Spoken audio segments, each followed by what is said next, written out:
Muy buenos días, son las 9 en punto de la mañana. Y a esta hora, a las 9 en punto de la mañana, usted está viendo En Conexión por TVV Network y lo está escuchando por Éxito 107.1 FM en Miami por HD2. También usted nos puede ver por la plataforma Fanatis en todos los Estados Unidos, en su celular, en su tableta, en su computadora, en el Smart TV. Solo tiene que suscribirse al paquete VZ Play en Fanatis. Con una misión vagamente enunciada de luchar contra el narcotráfico y un objetivo difuso, múltiples expertos oficiales y extraoficiales han inundado los medios y las redes, especialmente estas últimas, donde frecuentan los venezolanos, tratando de descifrar, explicar y justificar la presencia de buques destructores y submarinos de Estados Unidos en aguas internacionales de la región del Caribe. Y abundan las preguntas. ¿Tanto despliegue de poderío militar solo para interceptar envíos de droga? ¿Será acaso una invasión? ¿O en lugar de invasión será una extracción? ¿Caerá Maduro? ¿Caerá el régimen? Como el cometa Halley, que cada cierto tiempo volvía sobre la Tierra, la posibilidad de una solución militar proveniente del extranjero vuelve a despertar ilusiones en una población anímicamente extenuada. Hoy nos vamos a dedicar a hacer una recopilación de las entrevistas que se han dado sobre este asunto en nuestro programa en estas últimas 2 semanas. Comenzamos con la del 18 de agosto, la secretaria de Justicia Pam Bondi, la misma que declaró a Nicolás Maduro líder del cartel de los soles y que subió la recompensa por su captura a $50 millones, declaró que hay un puente aéreo del narcotráfico operado por el gobierno venezolano que lleva droga desde Venezuela hasta Honduras, Guatemala y México para su posterior traslado a los Estados Unidos. Sobre esta denuncia conversé en Miami con la periodista Valentina Lares, la jefa de redacción de Armando.info. Leo lo siguiente.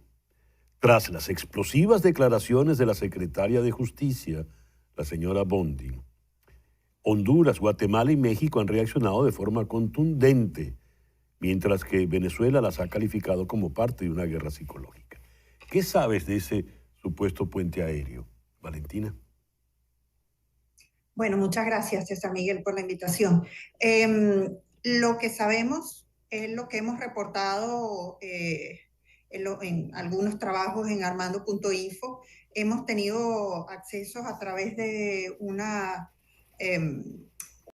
un proyecto de investigación llamado Narcofiles a una serie de documentos que efectivamente muestran varios puntos que representan puertos de salida de cocaína desde Venezuela hacia distintos puntos del mundo, ¿no? Pero efectivamente hay como una constante, una predilección, ¿no? En las rutas, por lo menos hasta el 2022 y comienzos del 2023, que fue, digamos, el alcance de los documentos que logramos ver, hacia Centroamérica, específicamente, aparte, más que estos países que menciona Pam Bondi, estamos hablando también de Belice, también estamos hablando de en México, sin duda, es un punto de llegada muy importante de vuelos que en su momento no se sabe que son de droga, pero sí están calificados como sospechosos, ¿no? Y entonces y son documentos, digamos, de autoridades, tanto de México como de Estados Unidos, como de Colombia, que detectan este tipo de vuelos y se sabe, pues, o se sospecha que cargan bueno, que están dispuestos para el narcotráfico, ¿no? Eso en lo que respecta a lo que es el primer teatro de operaciones del tráfico de drogas desde Venezuela, que es el de Catatumbo, ¿no? Que son vuelos sobre todo que salen de territorio zuliano, de todo lo que es el estado Zulia. Hay un segundo teatro muy importante que también pudimos observar en algunos documentos filtrados, que es la parte del Arauca que llega a los llanos venezolanos. La droga llega desde Colombia, por los ríos, por el Arauca y también por vía terrestre a los llanos, y en varias fincas se improvisan pistas, ¿no? Pistas a través de las cuales también se han detectado vuelos que salen principalmente a Centroamérica. Hay unos puntos del Caribe que son muy calientes también que pudimos detectar, como República Dominicana.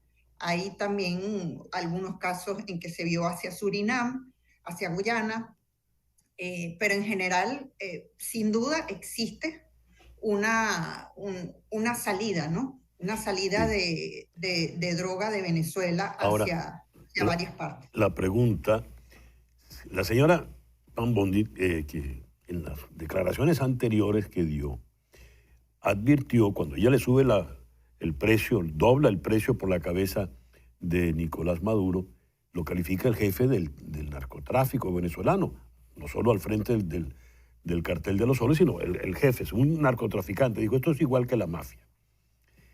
Esta denuncia del puente aéreo, ¿qué es lo que nos está diciendo puntualmente, Valentina? Que son aviones de Nicolás Maduro, aviones del cartel de los soles, o aviones que vuelan con la anuencia, con la, de alguna manera, gracias a la lenidad, por decirlo de alguna forma, del gobierno venezolano. ¿De qué estamos hablando? Yo diría que es esta última opción. Ajá. Lo que hemos nosotros logrado ver es que existe, que el cartel de los soles y en general el narcotráfico en Venezuela es prácticamente permitido, apadrinado por la Fuerza Armada venezolana y por el generalato de la Fuerza Armada venezolana. Es prácticamente imposible que el ministro de Defensa venezolano, el presidente Maduro, puedan hacerse de la vista gorda o lavarse las manos en cuanto a la responsabilidad de esos vuelos. Primero, porque son muchos. Segundo, porque esto es sostenido en el tiempo. Y tercero, porque ya hay un conocimiento más profundo de cómo funciona el cartel de los soles, que es precisamente una estructura muy horizontal, a pesar de que, por supuesto, hay jefes. Nosotros no hemos detectado ni podemos decir, digamos, como periodistas en lo que hemos visto, que Nicolás Maduro es el jefe del cartel, pero es prácticamente imposible que él no sepa que sus generales están involucrados completamente en esta operación, ¿no? Entonces yo creo que lo que hay es un gran hacer y dejar hacer, ¿no? Sí sabemos de un generalato que está involucrado, altamente involucrado, y como sabemos en Venezuela no pasa nada en la Fuerza Armada sin la mirada de Maduro, de Diosdado Cabello y de Vladimir Padrino. A ver, Valentina, han dispuesto, a raíz de las últimas medidas, presencia naval y aérea en el Caribe meridional, las fuerzas militares de Estados Unidos. ¿De qué manera ese puente aéreo se vería afectado por esa presencia militar? ¿Qué noticias más actualizadas podemos manejar? Yo creo que hay lugares donde esto va a ser especialmente significativo. Por ejemplo, en su momento cuando vimos que había mucha información sobre llegada de cargamentos a República Dominicana. Por ejemplo, yo creo que eso se va a ver seriamente afectado, ¿no? También lo que es la salida de lanchas y botes a lo que es el frente atlántico de Venezuela hacia Trinidad y Tobago, hacia Surinam, que por ese lado es donde salen luego hacia Europa, ¿no? Yo creo que más que afectar el puente aéreo, salvo la detección de aeronaves, lo que se va a ver también seriamente afectado es el puente, o sea, es la navegación, ¿no? La salida marítima de lanchas, narcosubmarinos y una cantidad de embarcaciones que cada vez, por cierto, se sofistican más para llegar a puerto. Una última pregunta, Valentina. ¿Estamos hablando de una droga que es producida en Venezuela o que vino a Venezuela y Venezuela es sitio de paso? Generalmente o hasta hace poco se decía que toda la droga se refinaba o se procesaba en Colombia y a Venezuela entraba directamente la cocaína. pero desde hace un tiempo para acá se han detectado, según estos informes a los que hemos tenido acceso, se han detectado ya laboratorios en territorio venezolano. O sea que ya ha habido una migración, pues, un poco de la tecnología, así sea rudimentaria, como sea, vía fluvial y también vía terrestre por la zona del Catatumbo hacia Ya. Venezuela, y hay laboratorios de cristalización de coca para convertirla en cocaína en Venezuela. Valentina, muchísimas gracias por estos minutos en la mañana de hoy. Saludos, César Miguel. En Bogotá tuve una franca conversación con la periodista Idania Chirinos, que aporta con honestidad y franqueza luces sobre el desconcierto y las expectativas que en estos momentos desgarran a los venezolanos.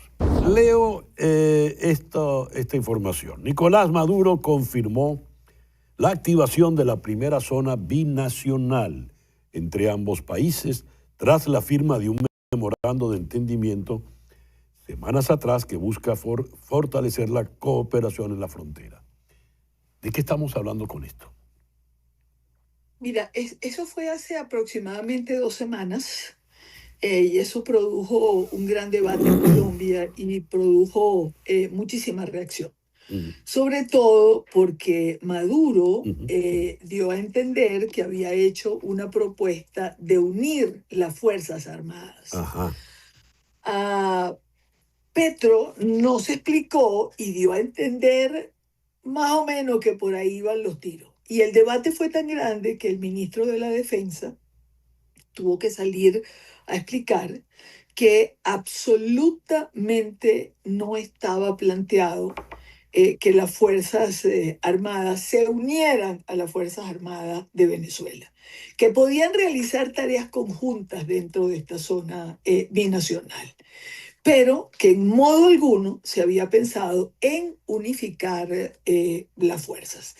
Esto fue un debate que hasta el día de hoy, puesto que la crítica mayor era cómo vamos a desarrollar en Colombia una zona binacional con alguien que está señalado como la cabeza de un cártel de narcotráfico o la cabeza de un grupo criminal.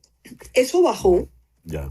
Aquí bajó, no se ha vuelto a hablar de la zona binacional, porque además varios de los precandidatos señalaron que había que tener muchísimo cuidado con esta zona binacional en cuestión, puesto que podía de activarse, ser una zona desde la que se pudiese desestabilizar a Colombia en un próximo gobierno después de las elecciones del año 26.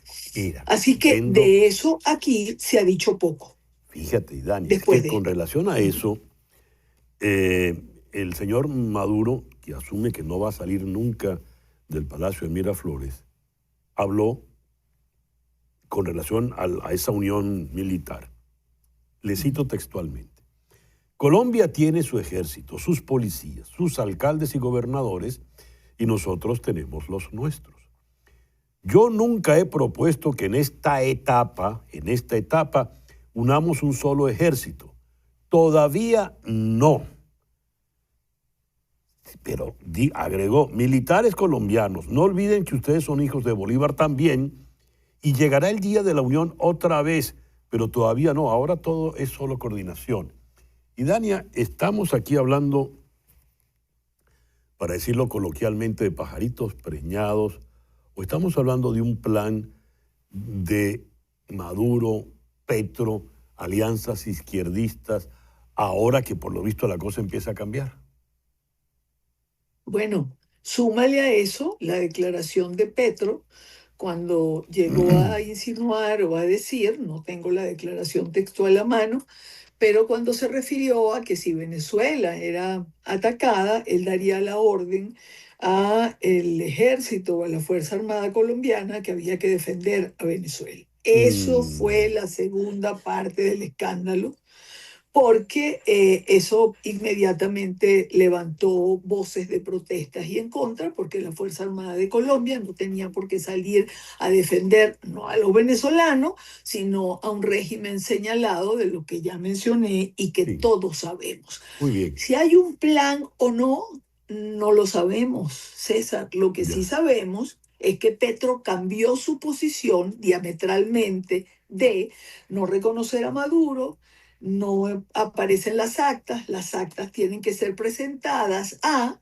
vamos a desarrollar una zona binacional, si Venezuela es atacada, habría esta posibilidad de que el ejército de Colombia defendiese a Venezuela, y creo que en otra de sus intervenciones, que sabes son varias, llegó a decir que América Latina tenía que pensar pues en un ejército Ah. unificado que se defendiera en un momento determinado. Todo esto cuando no son las tres carabelas, pero son tres destructores de la Marina de Guerra de los Estados Unidos los que están frente a las aguas territoriales de Venezuela. Algo más que las tres carabelas, un Ujú. poquito. Un poquito más. ¿De qué estamos hablando entonces ahora, en este momento, Idania?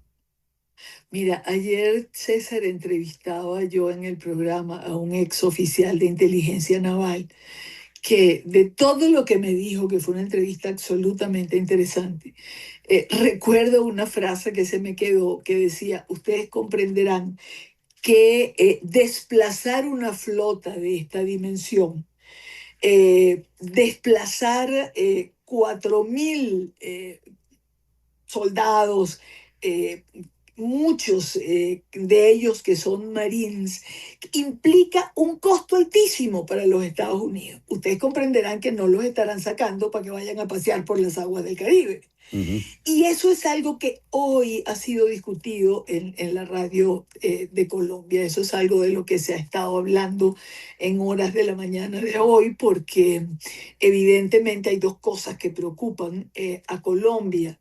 Eh, de llegar a producirse algún tipo de operación de Estados Unidos en Venezuela, porque indefectiblemente va a afectar a Colombia.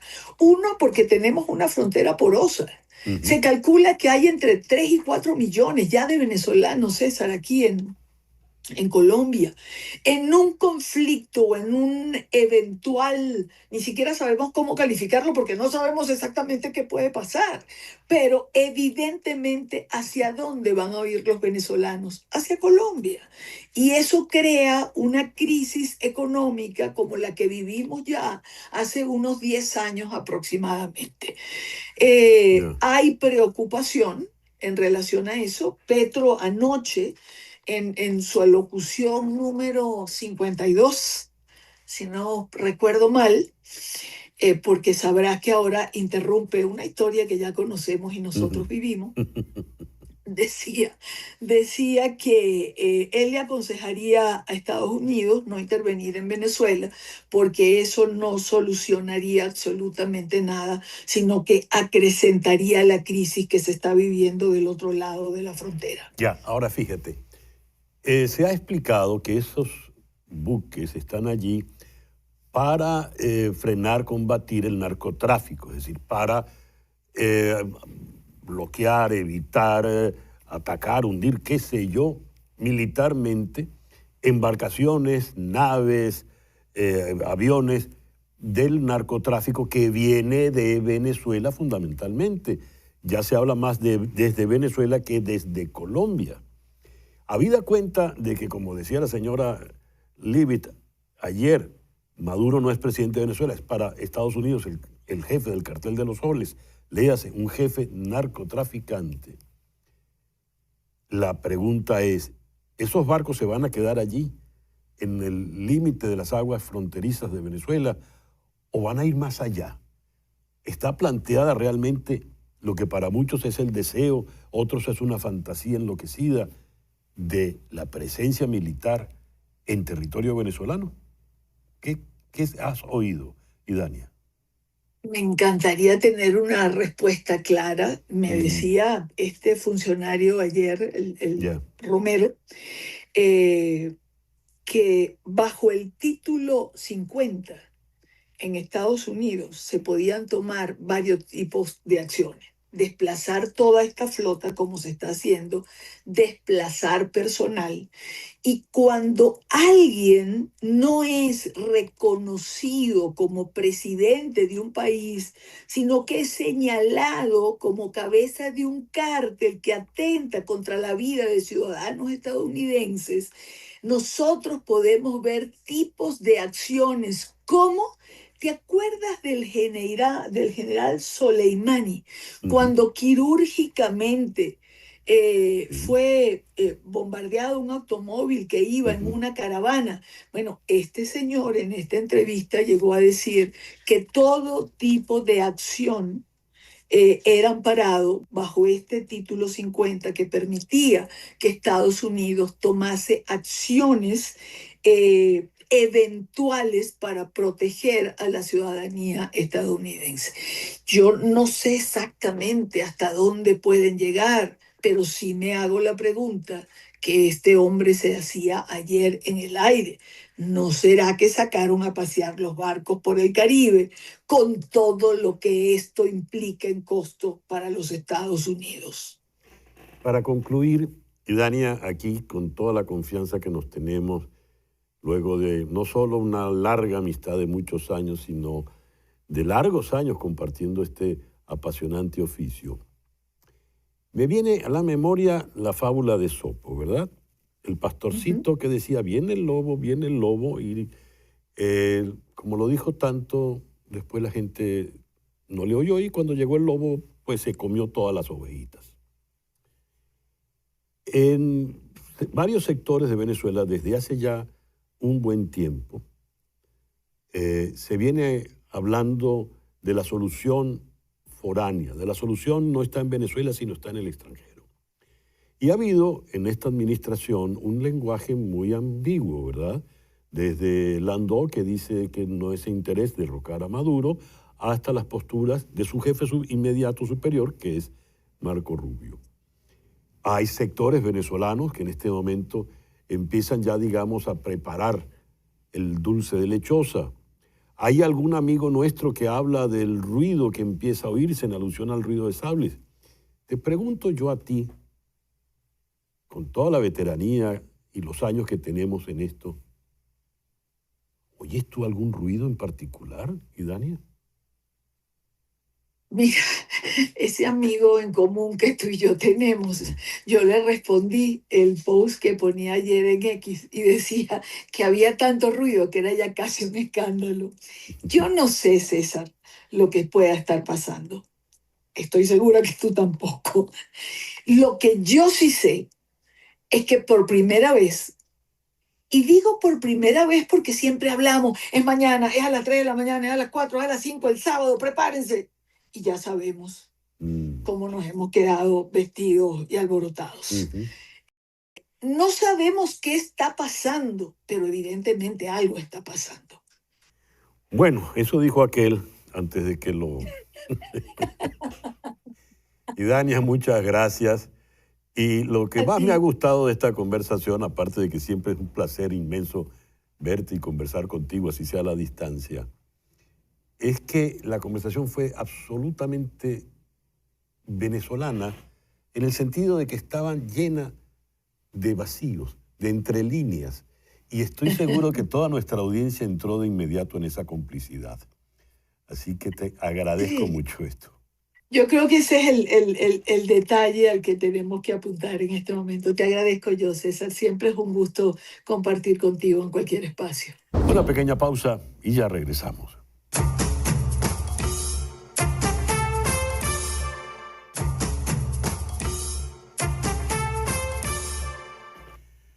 Conversamos con el coronel del Ejército de los Estados Unidos, ya en condición de retiro, Eric Rojo, quien con precisión en los términos militares y sin caer en especulaciones inútiles, explicó las características y posibilidades bélicas de la flota desplegada.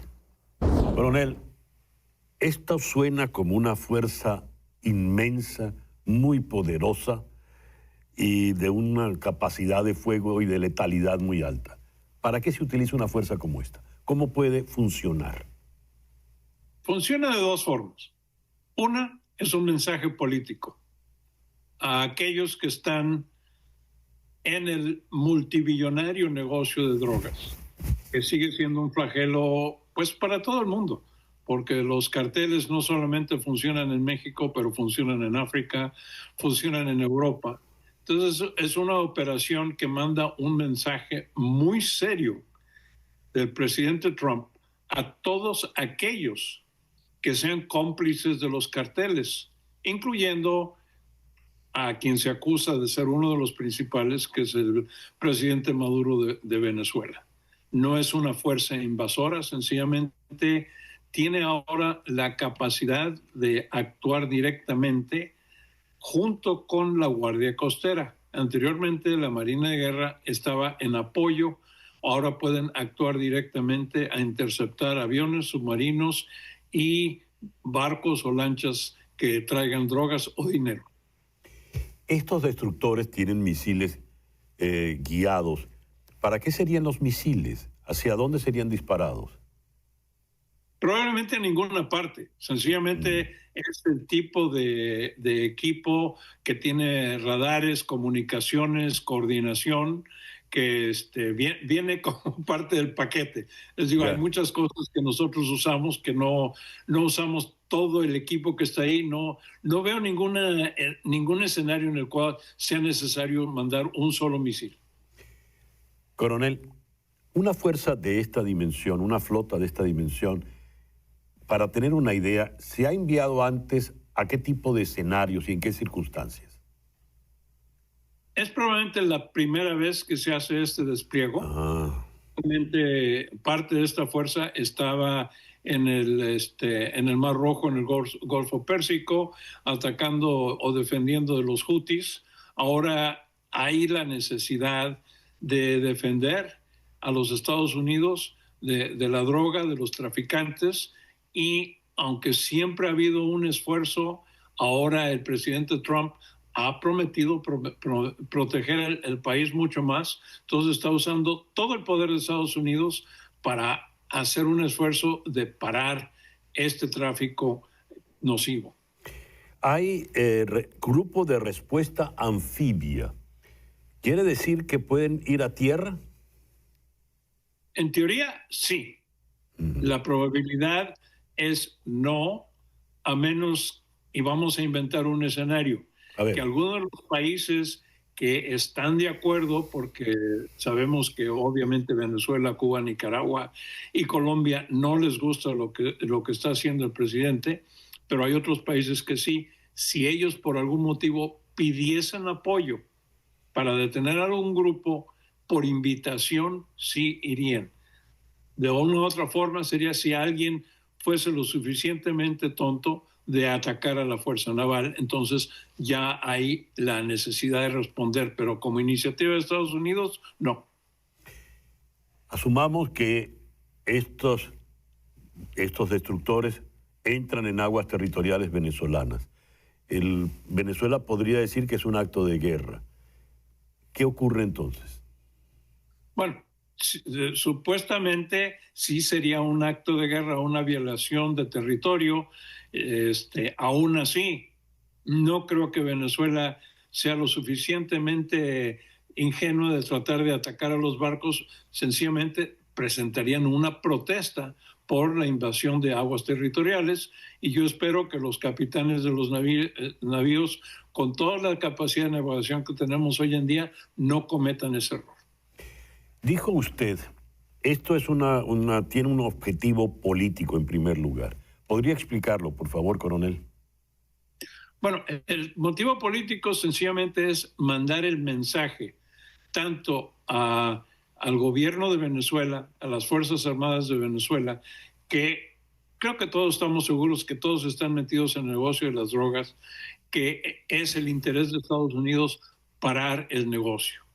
Además, y esto lo digo yo entre dientes, que con la oferta que se está haciendo para capturar a Maduro, que es posible que alguien lo meta en un helicóptero y lo traiga uno de los barcos americanos rápidamente. Digo, abre incentivos a aquellos que no son parte de las Fuerzas Armadas de Estados Unidos. Como última pregunta, ¿descarta usted de manera firme, definitiva, una eventual invasión de esta fuerza, aunque sí podría invadir? Pregunto. Descarto totalmente, porque si fuese una fuerza invasora, necesitaríamos una gran cantidad de tropas, tanto del ejército como de la infantería marina. Esa fuerza que tiene una capacidad de respuesta, de Marines respuesta, no de invasión, no son números suficientes. Coronel, muchas gracias por atendernos en la mañana de hoy. Un gusto. Buen día a todos. El coronel Eric Rojo es coronel retirado del Ejército de los Estados Unidos y en la actualidad es un analista político y militar. Nos habló desde Lincoln, Maine. Ya en el terreno político conversé en Boston con Carlos Blanco, asesor y estratega vinculado a María Corina Machado, que dibujó los diversos escenarios que, a su parecer, se abren en las actuales circunstancias. Vamos a la ciudad de Boston. Allí está el doctor Carlos Blanco, economista y destacado analista y estratega político. Carlos, muy buenos días. Muchas gracias por atendernos en el programa de hoy. Buenos días, César Miguel. Un placer. Carlos, si bien no ha cambiado mucho el escenario visto en líneas generales desde nuestra última conversación, yendo a los detalles, mira que ha cambiado y bastante. Es parte de la dinámica tradicional de ese juego político en Venezuela tan peculiar. Hay una flota americana frente a las aguas territoriales de Venezuela. Más de uno está alentando la posibilidad de que esa flota sea algo así como la puntilla, para decirlo en términos taurinos, al régimen actual. ¿Realmente qué escenarios se están manejando hoy por hoy? ¿Tú cómo ves las cosas en este momento? Mira, yo lo que creo es que estamos en presencia de ese triángulo de fuerzas que se han previsto como indispensables para la salida del régimen de Maduro y para hacer valer el resultado del 28 de julio del año pasado. En primer lugar, la fuerza popular interna, intacta, que requiere y demanda que Edmundo González asuma la presidencia del país. En segundo lugar, está la fractura interna del régimen y apenas ayer vimos algunos de estos elementos de persecución y de purga, lo cual revela que hay una dinámica en marcha y que presumiblemente también alcanza a las fuerzas militares y policiales. Uh-huh. Y en tercer lugar está la presión internacional, ejercida por varios países, entre otros nuestro principal aliado para la recuperación democrática, que es el gobierno de los Estados Unidos. Y hay otros países que se han pronunciado de manera igual, Ecuador, Paraguay, en relación con la declaración del Cartel de los Soles como organización terrorista. Es decir, hay un proceso mediante el cual se está presionando para obligar a que Maduro y sus secuaces salgan del poder. Deseablemente, de una manera coordinada, ordenada, para que haya la menor violencia posible en esa transición hacia la democracia y la libertad. ¿Cómo sería esa manera no violenta, coordinada y ordenada, Carlos? ¿Qué tendría que ocurrir para ello? Que Maduro y su equipo entiendan que tienen que irse, que no tienen espacio. No tienen espacio internacional, salvo algunas declaraciones China o de Rusia, espacio internacional, y que también tienen apoyo nacional. Nadie que los apoye, salvo un grupo de normales que están tratando de medrar en estos con Maduro, y por otro, la evidencia de ese quiebre interno. Entonces, esta situación, si los visitara alguna sensatez, obligarlos a decir, bueno, nosotros nos vamos y requerimos estas garantías. Y entonces se discutiría sobre garantías para que se fueran. Eso es lo deseable, yo lo creo posible, a pesar de que Diosdado Cabello en el día de ayer y en todos estos días se ha dedicado a una retórica amenazante, belicista, y hay que observar que el recurso a la represión ha sido tan intenso, como lo sabemos, pero ahora, además, como ya han reprimido tanto, tienen tanta gente presa, perseguida, exiliada, etcétera, ahora se ensañan contra los presos que ya tienen.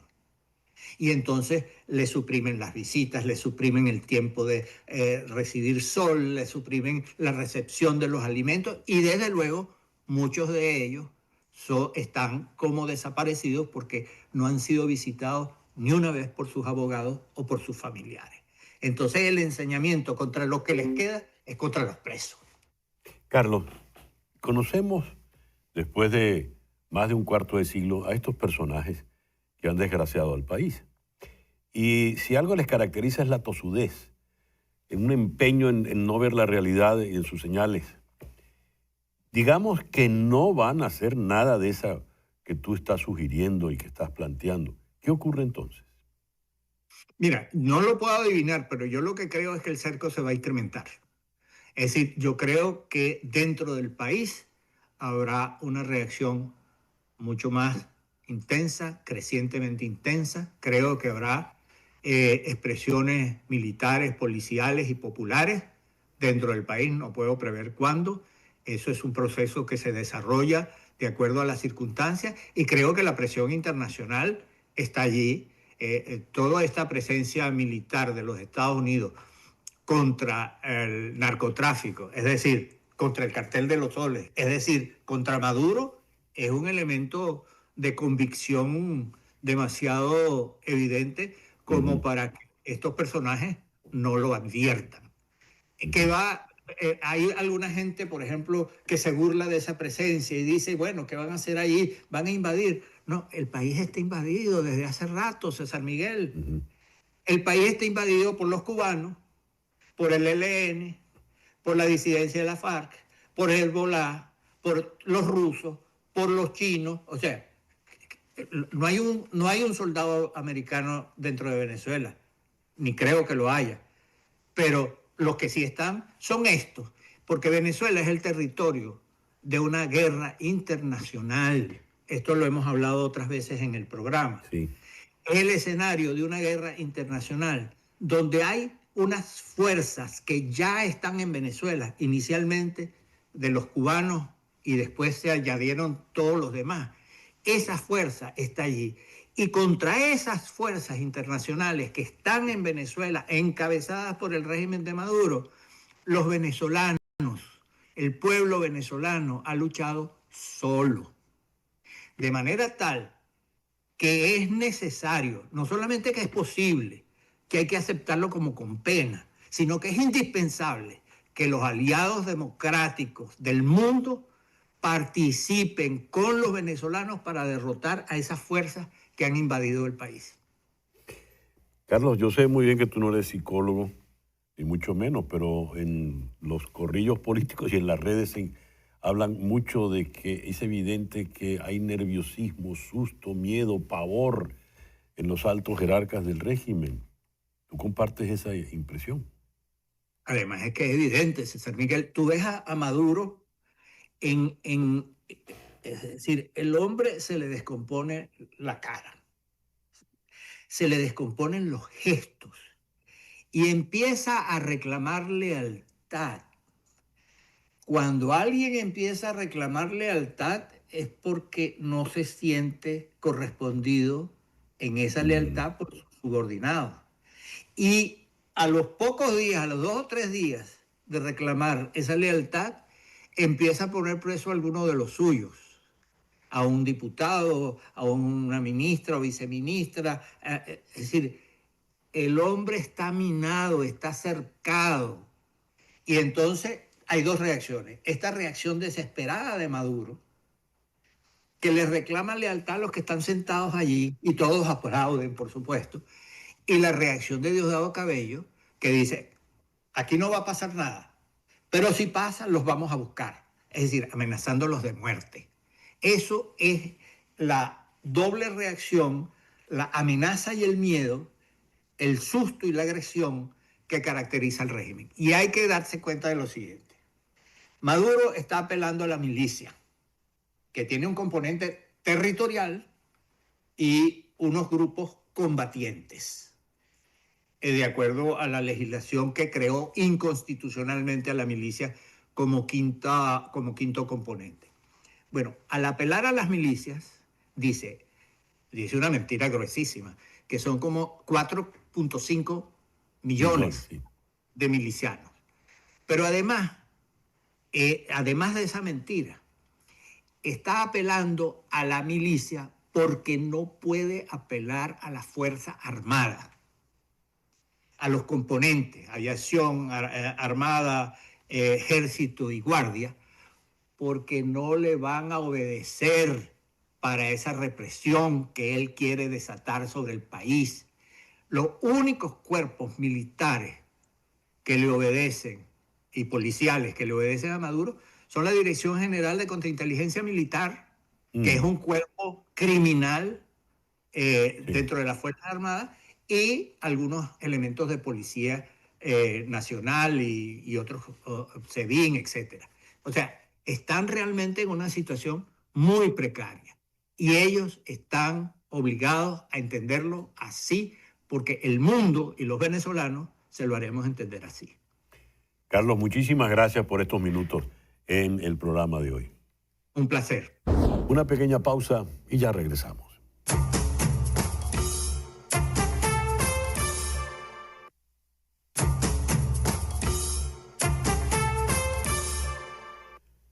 Los pequeños de Tequemoch, este ya tiene todo el queso derretido. Del congelador a tu boca en minutos. Pídelo ya online, tequemoch.com. Tequemoch.com envían a todos los Estados Unidos. Resulta vital también la visión que sobre estas expectativas se han generado en Venezuela. Por eso acudimos al politólogo Ángel Álvarez para tener una perspectiva más completa y objetiva de lo que podría ocurrir y cómo manejar esas expectativas en la población. Veamos este titular. Trump dobla la presencia militar de los Estados Unidos en el Caribe, tratando de pelear, de combatir el narcotráfico ante el indiciado Nicolás Maduro. Esto es en la Casa Blanca de White House, dice allí Washington. ¿Se fijan ustedes quiénes son los que le acompañan?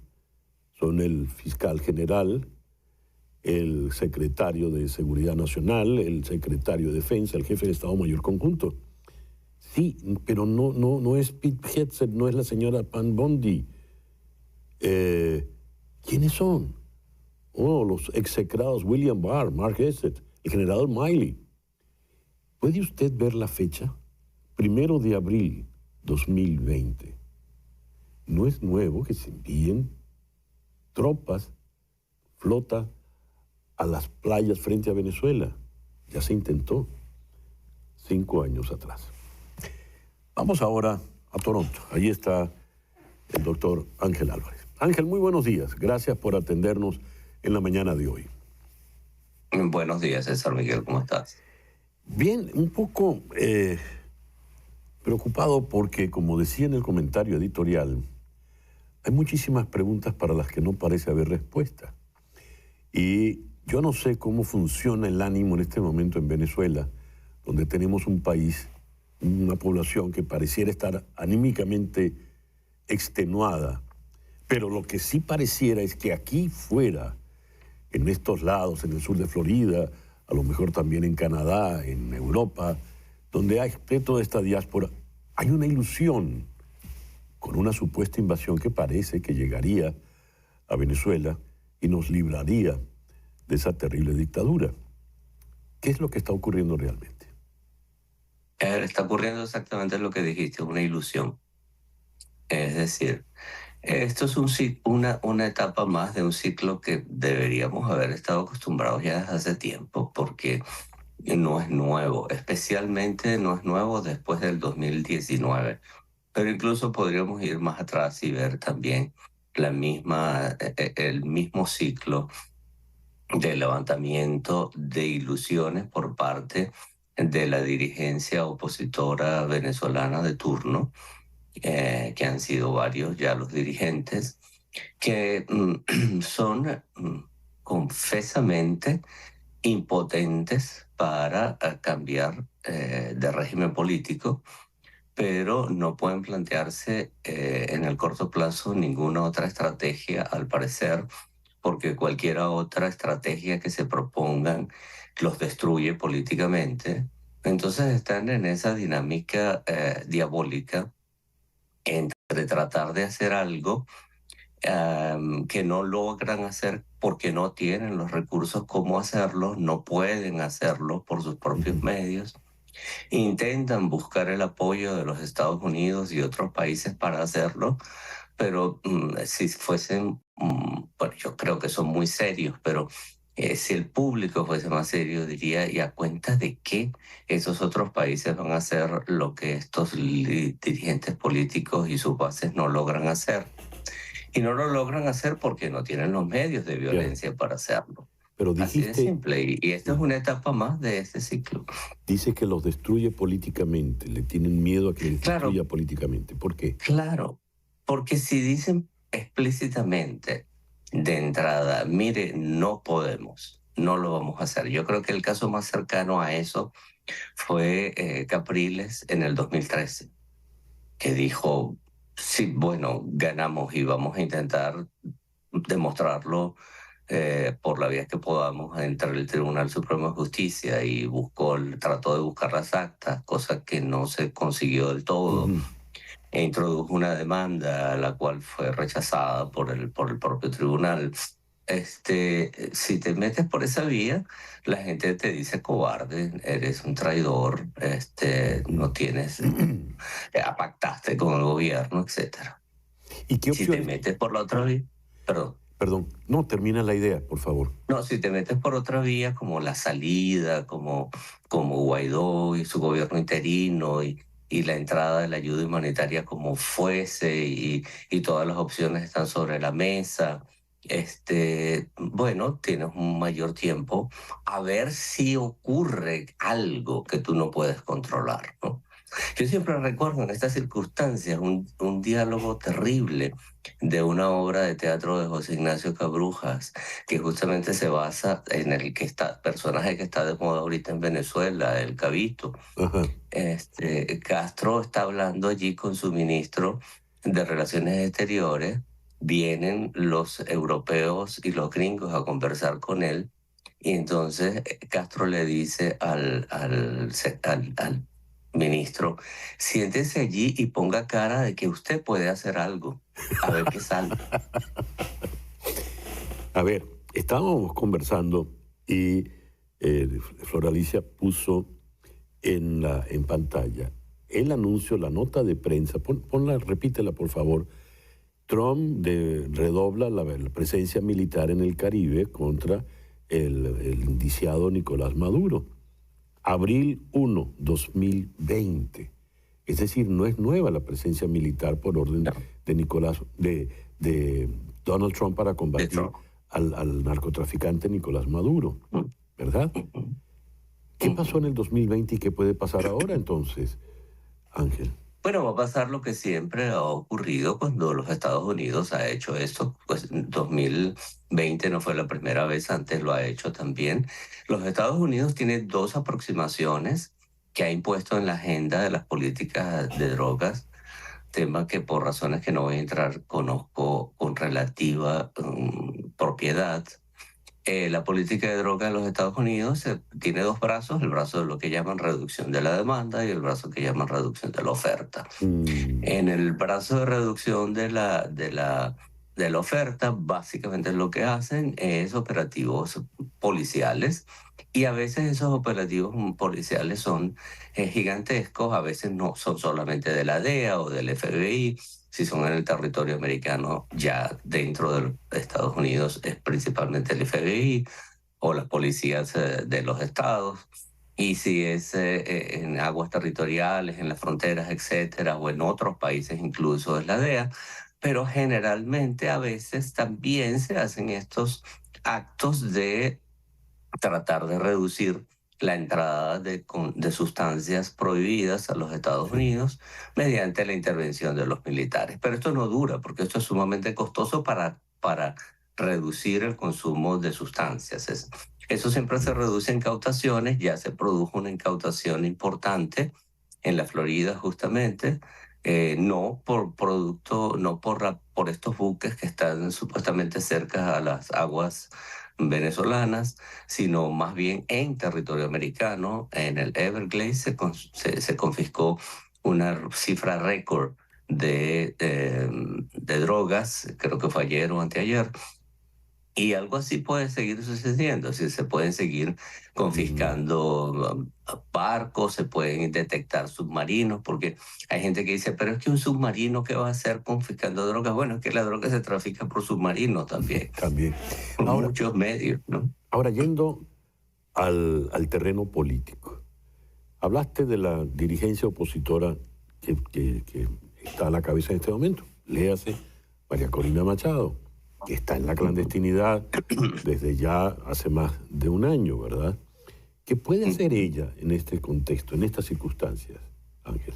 Yo creo que no puede hacer más de lo que ella está haciendo, es decir, ella la han perseguido de todos los medios posibles, su estructura política, la que montó para ganar primero las primarias y luego ayudar a ganar la campaña presidencial, está prácticamente desmantelada o destruida. Ella misma los llamó a la clandestinidad. Uno no sabe exactamente qué es lo que significa que pasen a la clandestinidad, pero básicamente clandestinidad significa actuar escondido, ¿no? O sea, que no sepan quién eres tú ni qué haces, ¿no? Entonces, ¿qué está haciendo? ¿Qué hace una fuerza en la clandestinidad? Bueno, diversas cosas, ¿no? Hay una clandestinidad activa que pasa acciones, digamos, de fuerza, casi militares o militares. No sé si es eso lo que van a hacer, no creo, pero no tienen los medios para hacerlo, ni el entrenamiento, ni la cantidad de gente. Hay otra clandestinidad que es más bien política, que trata de infiltrar a las fuerzas del gobierno. No sé si tampoco es eso lo que harán, pero en todo caso está haciendo lo que puede hacer, porque lo que puede hacer no es lo que poder, en términos de poder político, lograría hacer en el mediano plazo, no es derrocar a Maduro, porque no tienen los medios de fuerza para hacerlo. Como última pregunta, se insiste mucho en una eventual fractura interna de lo que ustedes, los politólogos, llaman la coalición gobernante. ¿Eso es cierto? No, yo no veo evidencias de eso. Hay diferencias siempre, pero justamente por eso es una coalición y no un partido unificado. Es decir, con Chávez no se trataba tanto de una coalición, sino de una relación vertical. Ya. Chávez tenía una autoridad suprema sobre el resto de todos los dirigentes. Chávez no era ni siquiera un primus inter pares, era un príncipe, pues si los demás eran sus subordinados. Esta sí es una relación en la cual hay un primus inter pares, es decir, Maduro es el principal, pero no es el príncipe, es decir, hay otros condes, marqueses y duques a su alrededor compitiendo con él y llegando a acuerdos. Entonces hay tensiones, evidentemente siempre una corte de ese tipo hay tensiones, pero eso no significa que haya claras fracturas. Se ve más bien que logran todavía llegar a acuerdos por una parte, y cuando no logran acuerdos con un disidente importante, se nota que el gobierno tiene las posibilidades de reprimir brutalmente y excluir de la política, mediante la represión, a aquellos disidentes que no se mantengan dentro de la coalición. Entonces yo no veo que haya una ruptura de la coalición. Para cerrar, no puede ser que uno diga, caramba, ha pasado más de un cuarto de siglo, me cruzo de brazos y me resigno. ¿Qué puede ocurrir para romper esa hegemonía de la dictadura venezolana? César, es como que si le preguntaras a un sismógrafo, a un sismólogo, perdón, o a un vulcanólogo, ¿qué puedo hacer para que se produzca el terremoto o no se produzca el terremoto? Nada. No hay forma de que, al menos desde mi campo de la ciencia política, se pueda decir qué se puede hacer. No hay manera. Esas cosas ocurren como ocurre que llega un huracán, ocurre que llega un terremoto, que pasa un terremoto o que estalla un volcán, y no hay forma de predecirla, ¿no? Y cuando ocurren tampoco hay formas de evitarla. Ahora, llama la atención que en todo este contexto hay mucha voluntad en el venezolano del común. Claro, puedes decirme exactamente, quizás ese sea su inconveniente, que lo está dejando todo al voluntarismo, pero esa voluntad, ¿qué puede hacer? Mira, yo no estoy seguro de que en Venezuela haya esa voluntad. Yo creo que hay venezolanos que están en su lucha cotidiana. Desde el punto de vista individual, hay gente tratando de resolver su vida. Desde el punto de vista colectivo, hay ciertos niveles de organización para la reivindicación, para el bienestar. Pero yo creo que los venezolanos, tal vez me equivoco porque hace mucho tiempo que no estoy en Venezuela, como tú. La información que uno recibe de Venezuela es muy limitada. La mayor parte de mis fuentes son de personas que, como tú y yo, estamos en el exterior. Sí, sí. Pero la percepción con todas esas limitaciones que te estoy diciendo, que yo tengo, perdón, es que no hay en Venezuela una apuesta a una gran acción social revolucionaria. Es decir, yo no he visto nunca en Colombia, en Venezuela, algo parecido de lo que, por ejemplo, ocurrió en Colombia después del asesinato de Manuel Eliezer Gaitán, que fue una sociedad que decidió armarse contra el gobierno. Eso no lo veo en Venezuela. Ángel, muchísimas gracias por estos minutos en la mañana de hoy. Gracias, dices. El doctor Ángel Álvarez, politólogo desde la ciudad de Toronto. Y vamos entonces al otro lado del océano, vamos a Suiza, a la bella ciudad de Ginebra, donde está la doctora María Alejandra Aristigueta, internacionalista. María Alejandra, muy buenos días, muy buenas tardes allá, al otro lado del océano. Hola César, buenas tardes, buenos días para ti, ¿cómo estás? Muy contento de que me hayas atendido en esta mañana. Fíjate, comenté en el editorial el encuentro casual que tuve ayer con dos mujeres venezolanas, ambas muy ilusionadas con la eventual invasión que puede venir por esa flota que está en el Caribe. La segunda señora, por lo visto, estaba muy enterada. Cuando yo le digo, yo no creo que vaya a pasar esa invasión, ella me dice, pero si hasta Francia ha enviado ya un submarino nuclear para proteger a la isla de Guadalupe. Como internacionalista desde Europa, ¿qué es lo que se está viendo realmente? ¿Cuál es el mapa que tienes ante ti, María Alejandra? César, es muy importante este programa que estás haciendo porque es muy importante que la gente se informe adecuadamente. Yo tengo bueno, desde Europa no se ve mucho, salvo la izquierda, yo casi siempre digo la izquierda pagada, la izquierda que es solidaria, que automáticamente empiezan a pedir la defensa del pueblo de Venezuela y que Estados Unidos está atropellando, etcétera, etcétera. Pero más allá de eso, nadie está hablando sobre el tema porque el tema realmente no tiene esa relevancia, ese nivel de importancia que puede tener Ucrania o que puede tener lo que está sucediendo en Gaza, ¿no? Entonces, esto es algo muy, muy regional.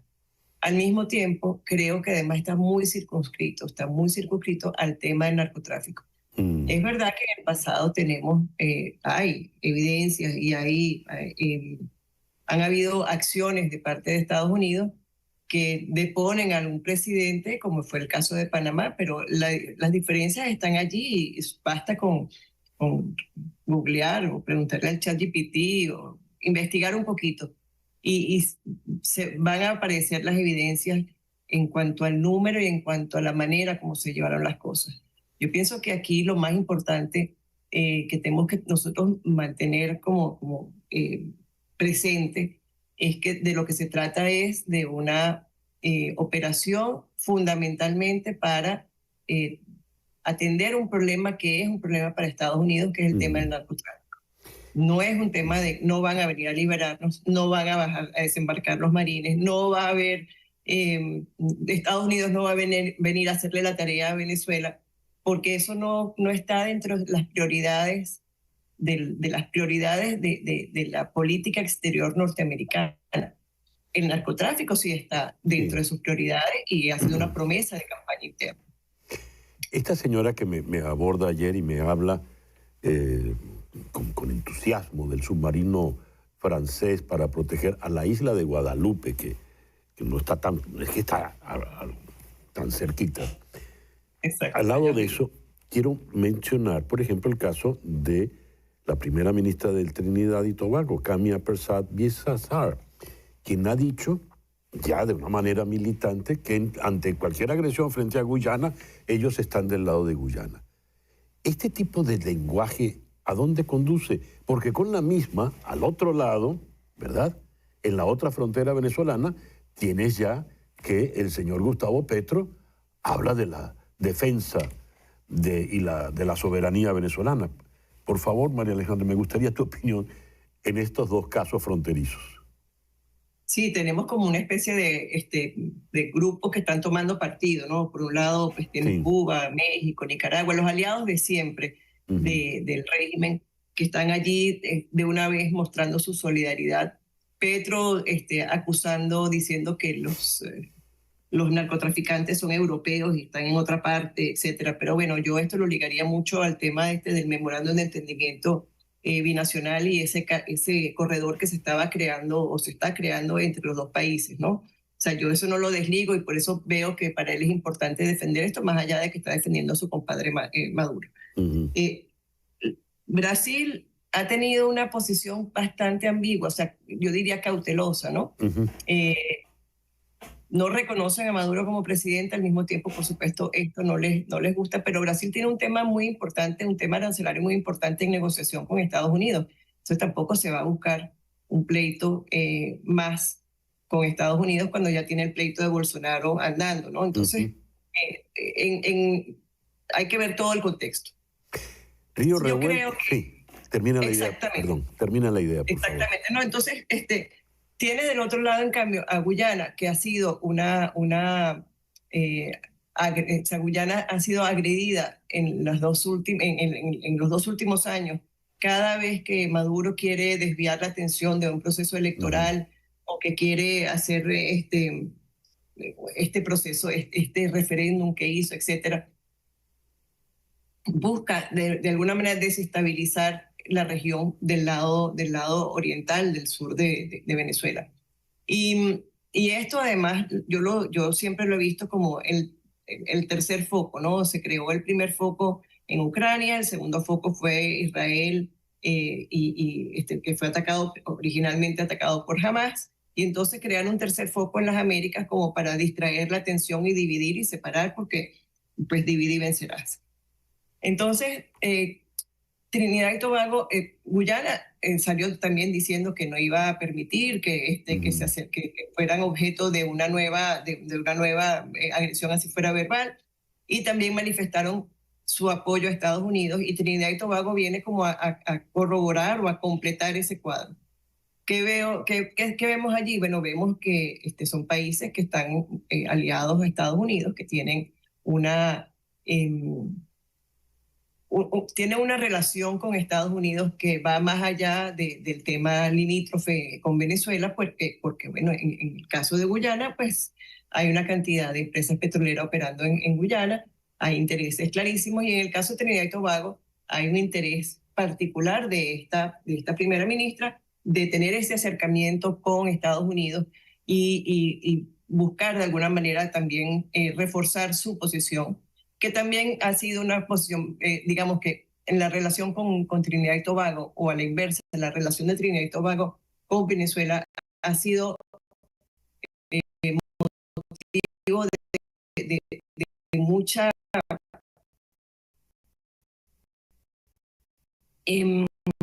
de mucho debate y de mucha fricción sobre el migrante de esta cantidad de Trinidad y Tobago, y todos los venezolanos termina siendo un problema para todos los vecinos y para toda la región. Entonces también está ahí.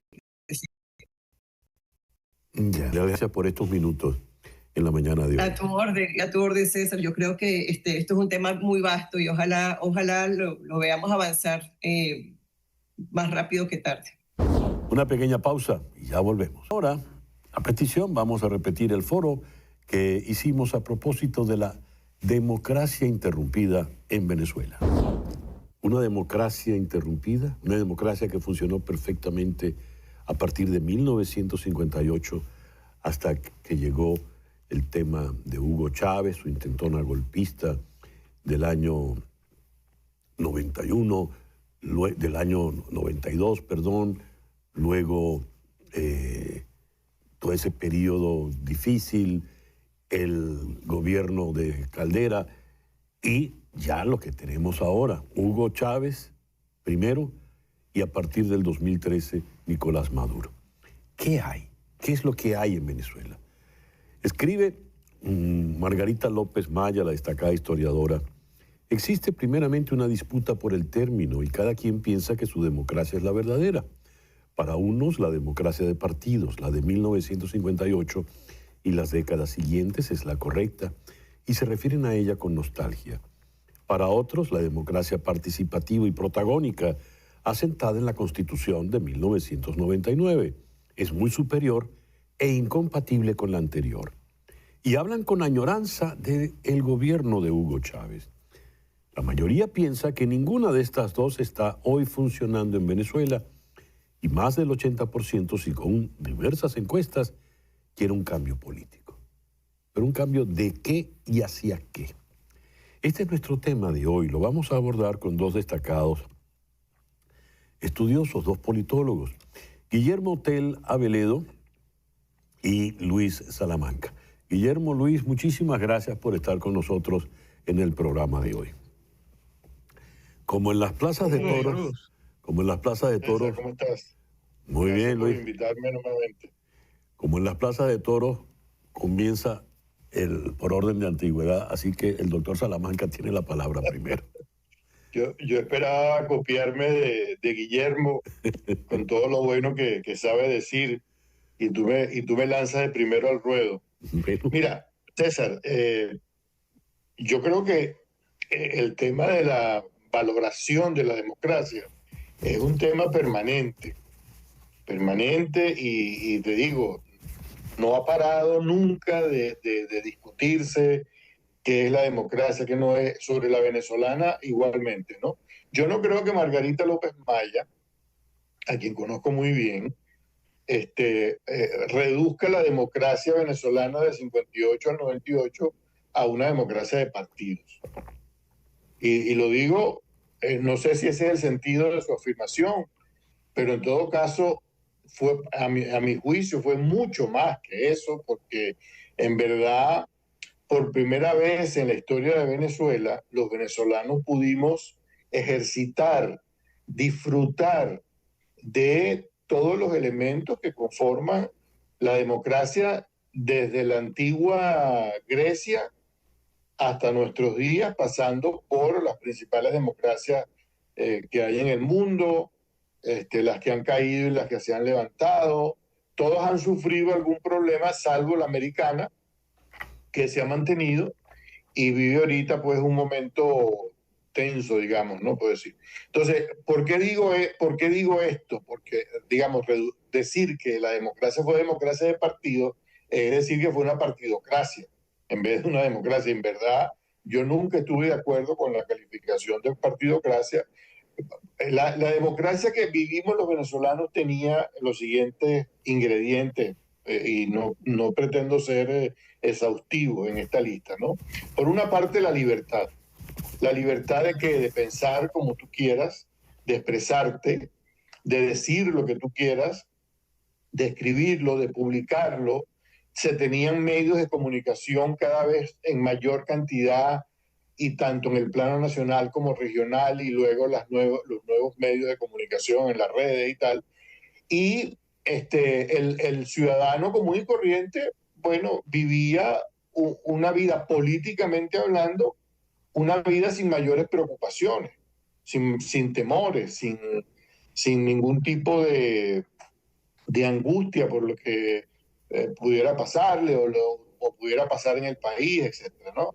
Entonces, digamos, y tenemos que entender que democracia es precisamente esa posibilidad de que uno pueda vivir en libertad y al mismo tiempo buscar la igualdad y la equidad, que no son lo mismo, en medio de esa libertad, ¿no? Y yo creo que los venezolanos vivimos entre el 58 y el 98. Habrá quienes no piensen así, pero vivimos la mejor etapa de la historia de Venezuela. Yo me siento muy contento de haber estado en el mundo en ese periodo.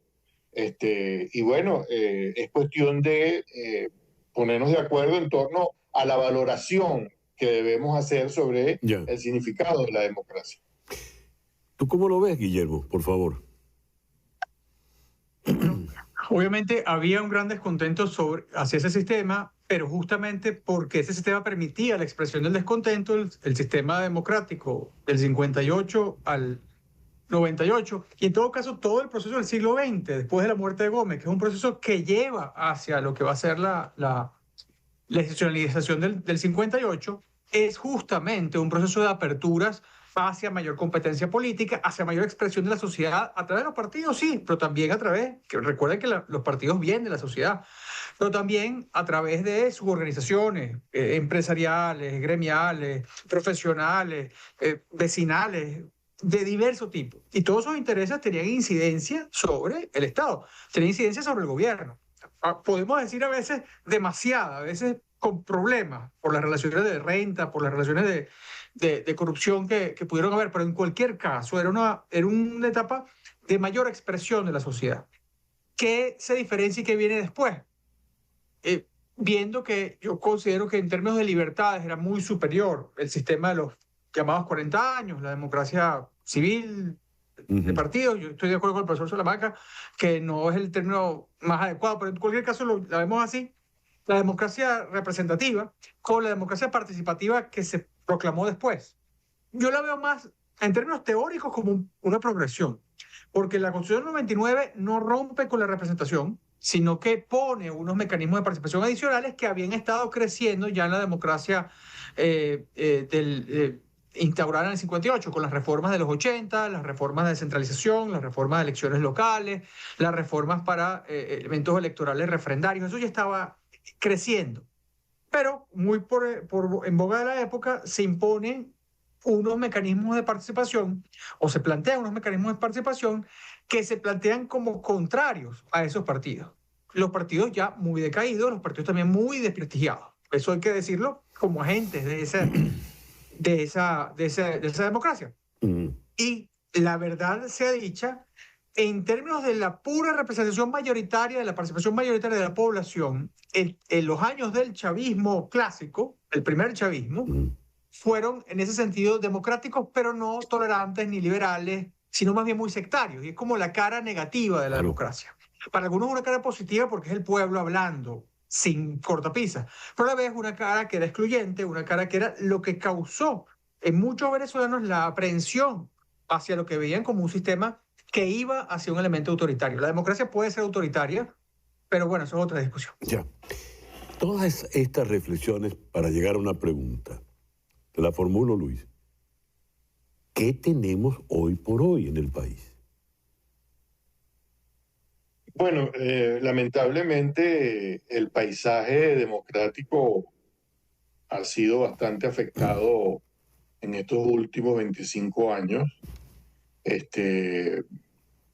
Digamos, el gobierno popular, el gobierno del pueblo, el autogobierno que inventaron los griegos, de alguna manera o de muchas maneras se ha venido debilitando ostensiblemente. Y hay que recordar, por ejemplo, el desconocimiento que se hizo de la Asamblea Nacional en el año 2015 y 2016 hasta el 2020, ¿no? Un desconocimiento que era, digamos, el desconocimiento de la democracia representativa, porque donde mejor se expresa la democracia representativa es en el Parlamento. Y al mismo tiempo un proceso de de cercenamiento del derecho a la información libre, a expresarte libremente. Digamos, en una oportunidad hicimos una encuesta con el padre Virtuoso, que en paz descanse, Sí. y preguntábamos si la gente tenía miedo de hablar de política. Eso es en 2011, por ahí más o menos la encuesta. Y en efecto salió que muchísima gente, el 45%, tenía temor de hablar en política porque, bueno, se había entrado en un ambiente político muy delicado, muy contrario a la libertad que se tenía antes, la libertad de expresarte sin miedo, ¿no?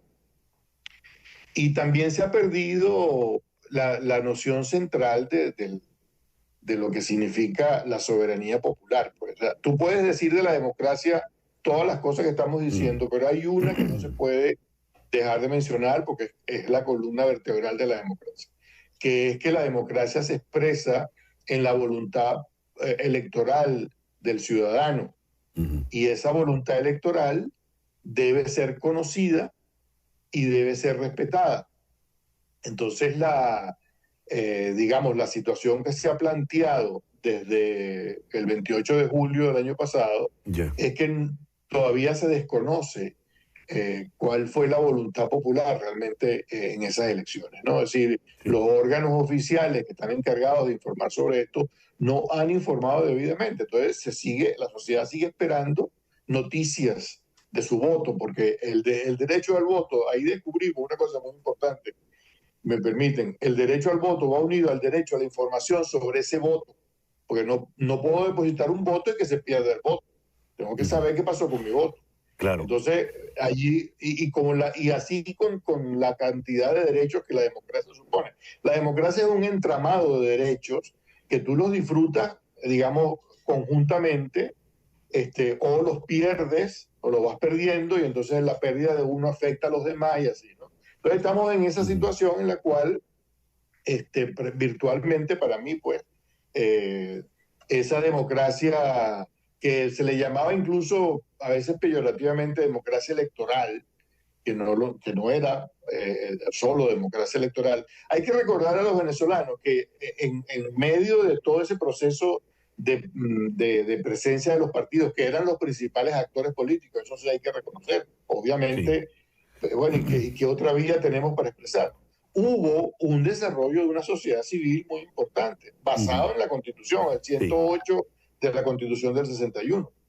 A ver, el 28 de julio del 2024, no el 28, el 29, el régimen que gobierna el país, digamos que pone en pausa el proceso, ¿verdad? Y desde ese momento hasta la fecha en que estamos nosotros conversando hay una suerte de limbo. Bien. La reflexión a la que hemos invitado hoy sobre el tipo de democracia que tenemos, si es una democracia interrumpida y si se reanuda después de la interrupción, ¿hacia dónde se va a reanudar? Mi pregunta para ti, Guillermo, es lo siguiente.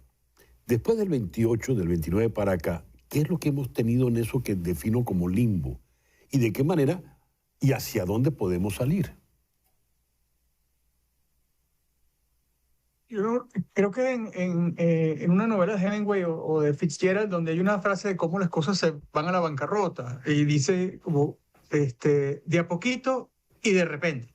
Ajá. En la democracia venezolana, si vemos el largo arco histórico de la transición a la democracia posgomecista, la democracia de partidos y la democracia de Hugo Chávez, el estilo de democracia de Hugo Chávez, hay un arco que va en un declinar de libertad y un declinar de pluralismo y un declinar de representación que se va rompiendo muy rápidamente en los últimos 10, 12 años, especialmente los últimos 10 años con la negativa a reconocer la Asamblea Nacional electa del 2015. Es decir, cuando tú pierdes una elección y rompes con los efectos de esa elección. Ya habíamos tenido precedentes de eso a nivel local, por cierto, antes, en la década previa.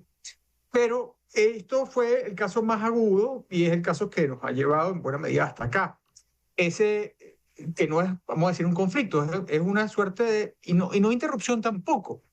porque la declaración está allí. El sistema que existe ha declarado que hay un ganador. Ha declarado que hay un ganador electoralmente, judicialmente, legislativamente, policialmente. Hay toda una serie de medidas que fortalecen esa decisión del sistema de decir esto es lo que es. Y los que creen que pasó otra cosa, los que creemos que pasó otra cosa, estamos al margen de la ley. Estamos al margen de la declaración institucional. Entonces, hay una suerte, lo que no ha roto este sistema todavía es con la declaración formal de la democracia. Apela a unos votos, pero que son, bueno, un poco fantasmales.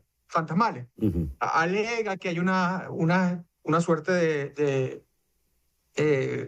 de manipulaciones, saboteos, etcétera, que impiden esto. Pero si ha pasado con todas las elecciones desde julio pasado. No tenemos información de las municipales, no tenemos información precisa, científica, contrastable de estas elecciones. Y eso es muy difícil para nosotros para decir. Pero en todo caso, ¿qué me revela eso? Que hay una voluntad del sistema de decir, todavía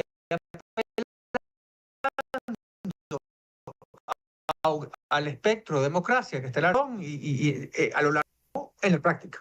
Democracia, vamos a decirlo. A ver, debemos una conclusión, un dilema como desde destructores a los Estados Unidos estarán cerca de las abuelas, esfuerzo de vamos. No, yo pienso que ese es el principal problema que tiene Venezuela, que no tiene un sentido de dirección claro, no tiene un proyecto de verdad de país para salir adelante. Estamos navegando en aguas turbulentas, para usar la imagen de los destructores marítima. Es muy delicado lo que está planteado con ese tema de la presencia. Yo te digo, yo me limito en este punto a ver los objetivos estrictamente invocados por los Estados Unidos, que son los de luchar contra el narcotráfico, ¿no? Ese es el objetivo expreso. Claro, generalmente hay siempre cosas que van más allá de los objetivos expresos, ¿no? Pero de momento, digamos, creo que se trata de una operación antinarcótico, y lo que sí me llama la atención es el despliegue tan impresionante que se dice que hay de fuerzas para combatir el narcotráfico, ¿no? Bueno, de verdad que no me atrevo a ir más allá de eso, y decía que es muy delicado porque en caso de otra hipótesis que muchos contemplan, mira, es muy difícil esa situación para los venezolanos, ¿no? Directa e indirectamente, ¿no? Por una parte, el problema de la dignidad nacional que supone una cosa como esa, el ataque a la dignidad nacional, y por otra parte, el riesgo de seguridad directo de cualquier venezolano, ¿no? Es decir, oye, eso no son juegos, pues, ¿no? Entonces, habría que esperar como precisiones más mayores de parte de los Estados Unidos para saber exactamente qué se está buscando. Bien, el tiempo se nos ha acabado por el día de hoy, así que Guillermo, te voy a dejar en la mañana de hoy la palabra conclusiva, por favor. No, hay que ver hasta dónde está dispuesto a llegar un sistema que, para mantener su poder y para mantener su estatus, está dispuesto a llevar a la sociedad a definitivos riesgos de su propia participación y representación. Ahí vemos cómo está la sociedad civil tomada el tiempo actual, pero también riesgos hacia la integridad del país. ¿Qué tanto en este juego de azar está dispuesto a apostar el sistema? No lo sabemos todavía. Guillermo, Luis, muchísimas gracias por estos minutos en la mañana de hoy. Una pequeña pausa y ya regresamos con este especial En Conexión.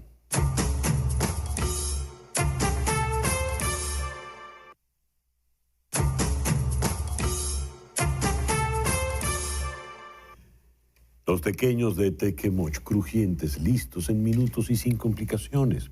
Hornéalos, fríelos o usa el air fryer. Tú eliges, cómpralos en tequemoch.com y te lo envían a cualquiera de los 50 estados de Estados Unidos. Se ha hablado mucho estos días de invasión, extracción, golpe de Estado, participación de la CIA, acciones concertadas con el gobierno de Donald Trump, pero ¿qué es y qué implica una intervención estadounidense? ¿Qué nos dice la historia? Acudimos a la reconocida historiadora Elizabeth Burgos en París para descifrar estas interrogantes. ¿Qué ocurre cuando un país es intervenido o invadido? ¿Y por qué ocurre eso? Bueno, la historia está hecha de invasiones a otros países o a otras regiones del mundo. Por ejemplo, cuando el Imperio Romano intervino en Francia, pues trajo el latín y trajo la cultura que vivimos actualmente aquí, ¿no? Es decir, creo que no se pueden generalizar las cosas de esa manera. Me imagino que me hace la pregunta por lo que está sucediendo en este momento con la presencia de la Marina americana en el Caribe. Y habla de Guatemala, de la CIA, habla de Chile y de la CIA. Pero en Guatemala lo que sucede es que se da una sola versión de las cosas. Estamos viviendo con una única versión. En Guatemala, la CIA ayudó al grupo opositor que quiso tumbar a Arbenz y lo logró. Y eso vino por una querella interna, por cuestiones de poder. Arbenz decidió que él iba a continuar en el poder o que iba a tomar el poder y que le tocaba a él la elección. En cambio, el jefe del ejército de ese momento suponía que era de él, porque así se dirime el poder en América Latina, sobre todo a nivel militar, porque Arbenz era militar. Y ese señor fue asesinado. Y eso fue lo que trajo la ayuda que le pidió el sector de opositor guatemalteco a Estados Unidos. No fue la CIA sola. Y en Chile fue lo mismo. Es decir, la presencia cubana era tal en Chile que el ejército chileno decidió dar el golpe de Estado porque ahí hubo una complementariedad entre Kissinger y Fidel Castro. Fidel Castro no le interesaba mucho que tuviera éxito Allende porque eso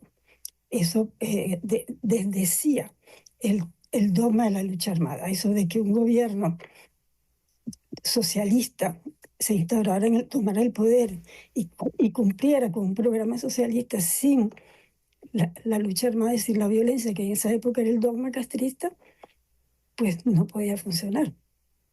Y Fidel Castro y los cubanos hicieron todo lo posible para que se llegara a una situación de guerra civil en Chile. Yo estaba en Chile, puedo hablar del asunto. Luego, Panamá. En Panamá, Noriega, que fue agente de la CIA y traficaba con droga, fue reclutado por Fidel Castro. Cuando los americanos se dan cuenta de eso y que la seguridad americana estaba tan metida en Panamá, igual que lo está en Venezuela ahora, que los americanos se dieron cuenta de que les estaban incluso controlando los teléfonos de la embajada y decidieron acabar con el asunto. En esa época las cosas se ven así. Y en Granada los soviéticos estaban construyendo una base para submarinos soviéticos y bueno, cuando la seguridad del Estado está en peligro, en Estados Unidos ellos intervienen. Y ahora, precisamente con Venezuela y el tráfico de droga, Estados Unidos ha considerado que eso es no solamente un comercio, sino un arma letal para ellos y que significa un peligro para la seguridad del Estado americano.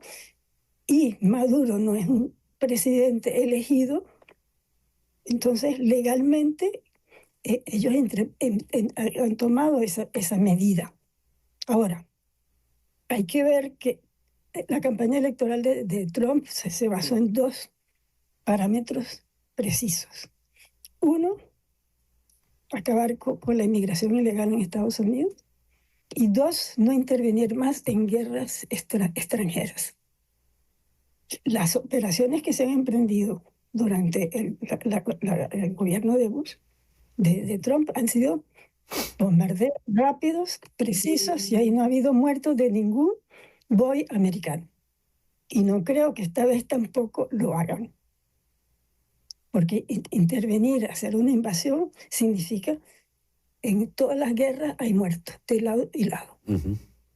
Entonces, me parece, por la forma como he visto que se publica y se está hablando de este tema en Venezuela y de los venezolanos que están fuera del país, lo hacen de una forma un poco, siempre tomando como ejemplo Panamá o Granada. Y me parece que están siguiendo las normas de la versión que da Cuba, gracias a la cual el castrismo sigue en el poder, es decir, la invasión americana, que nunca llegó a Cuba. ¿Y cuál sería la perspectiva real, a tu entender, Elizabeth? Sobre todo pensando en esos buques que están allí, porque hemos visto, y lo hemos comentado acá en el programa, que hay en muchos sectores, yo no sé si dentro de Venezuela es así, pero en el exterior, por ejemplo, en la diáspora que vive en Estados Unidos, en el sur de la Florida, hay una ilusión de que esa invasión se produzca ya, cuanto antes. ¿Qué nos dices? Bueno, pero yo creo que se quedarán con la ilusión, porque no creo que Estados Unidos corra el riesgo de tener muertos, porque una invasión significa, quiere decir choque militar. Creo que, y en Venezuela lo sabe muy bien, el gobierno lo sabe muy bien y lo está explotando, y precisamente tanto los periodistas y la gente que opina sobre el tema, lo que hace es seguirle la corriente a esa versión de la historia de que los americanos van a intervenir y hay que salvar a la patria. Y en realidad lo que está haciendo Venezuela con las famosas milicias es organizándola para reprimir a la población venezolana. En caso de que la población venezolana se rebele, manifieste, y entonces ahí sí podría haber, yo diría, un apoyo exterior en caso de que ocurra una represión muy violenta dentro de Venezuela. Pero si no hay participación venezolana de dentro del país, no creo que suceda nada de particular. Ya, esta pregunta te la hago como historiadora, Elizabeth. No es la primera vez que el presidente Trump procede de esta forma. En su primer periodo, en abril del 2020, él mandó naves a las aguas del Caribe Sur. Este momento histórico, entonces, ¿cómo lo definirías, Elizabeth? ¿Qué es tan crucial como lo estamos viendo? ¿Qué es para ti esto que estamos viviendo? Es crucial incluso para el mismo Trump, porque es decir, decidir un operativo como ese y que no llegue a nada, me parece que sería muy negativo para él. Pero está sucediendo algo muy interesante, que son los países que están apoyando el operativo. No invasión ni lo que muchos tienen esa ilusión que puede pasar. Antes actuaban solos. Y hay una carta de Rómulo Betancourt a Kennedy cuando lo de Playa Girón, donde Betancourt critica a Kennedy haber intervenido sin buscar el apoyo de los países latinoamericanos, que también que eran los principales víctimas del terrorismo cubano, porque él hablaba así del terrorismo castrista. Eso es importantísimo. Y él incluso habló de que deberíamos conformar una OTAN para América Latina, para protegerse de ese terrorismo. Interesante.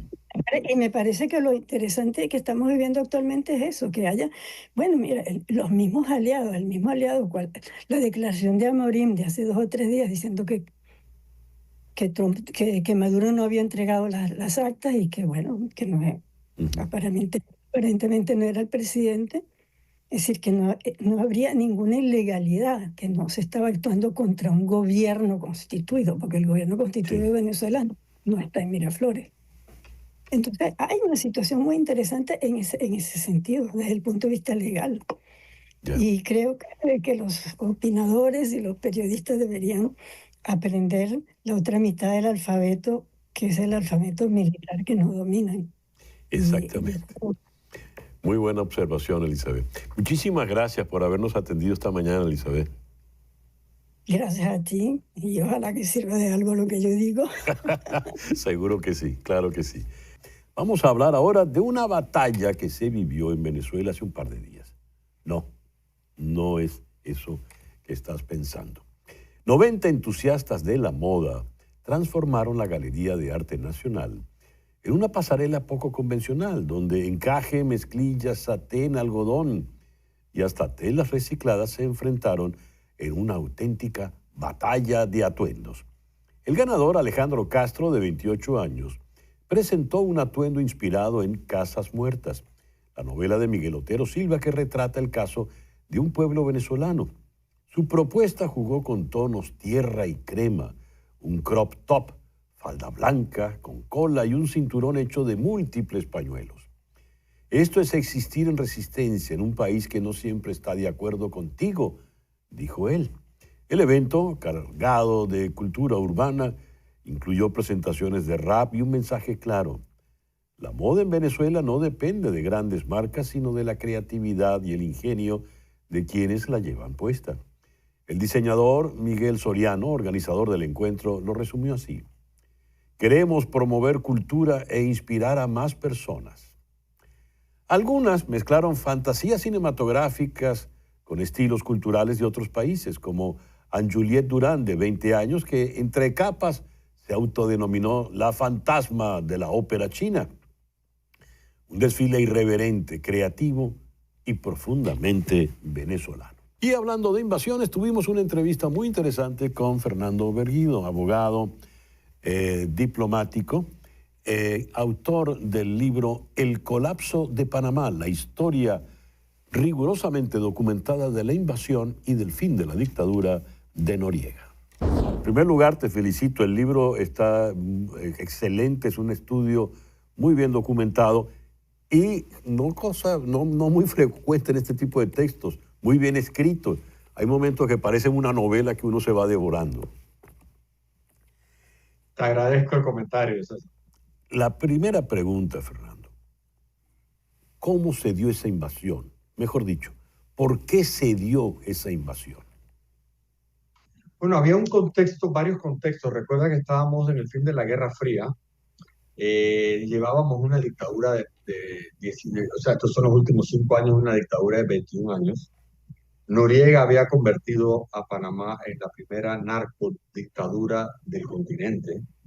Y había un contexto muy especial. Estábamos a 10 años de la entrega del Canal de Panamá a manos panameñas.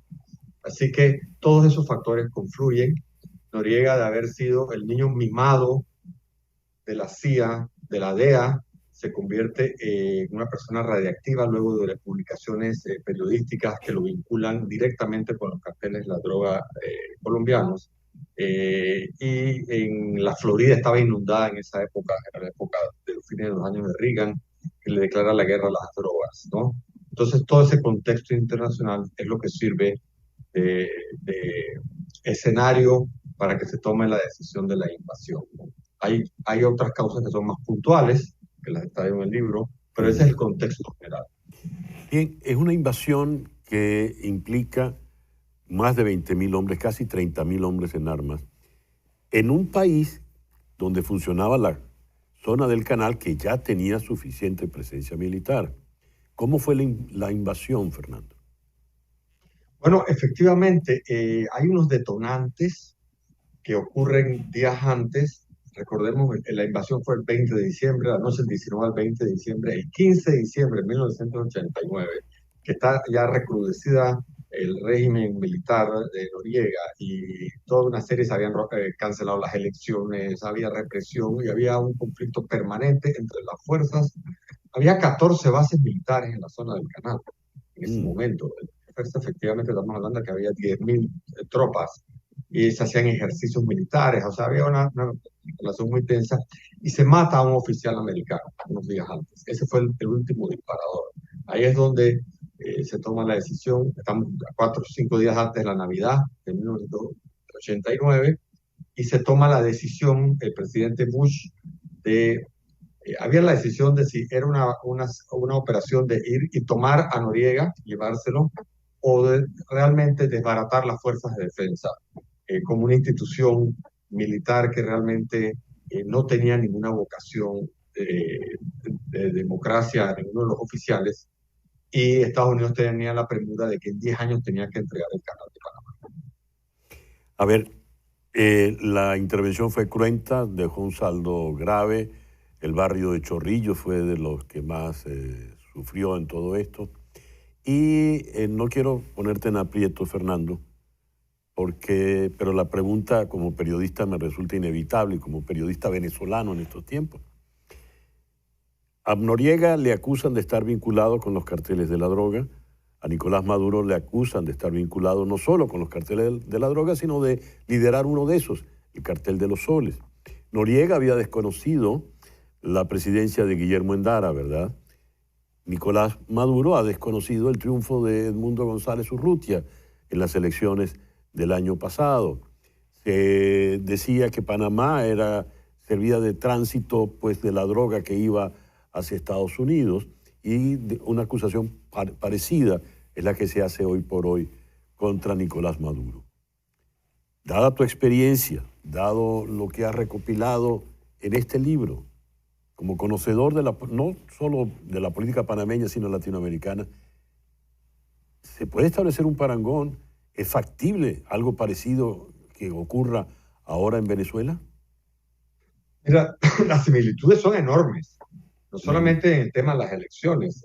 Por ejemplo, hubo unas elecciones en el 84, aquí después de los tratados del Canal había una promesa de retorno de la democracia y que los militares se tenían que retornar a los cuarteles. Eso no ocurrió en las elecciones del 84 porque hubo un fraude. Hubo un fraude porque la oposición también fue dividida. Eso facilitó el fraude. Mira las similitudes con Venezuela. La oposición 5 años después, cuando llega la siguiente elección del 89, aprende la elección y va unida en un solo candidato. Y el triunfo fue tan arrollador que no hubo forma de hacer un fraude, sino lo que se logró, el general lo que hizo fue que anuló las elecciones. O sea que las similitudes son muchas. Estaba viendo en las últimas tomas los desafíos que están haciendo los militares contra Estados Unidos, tal.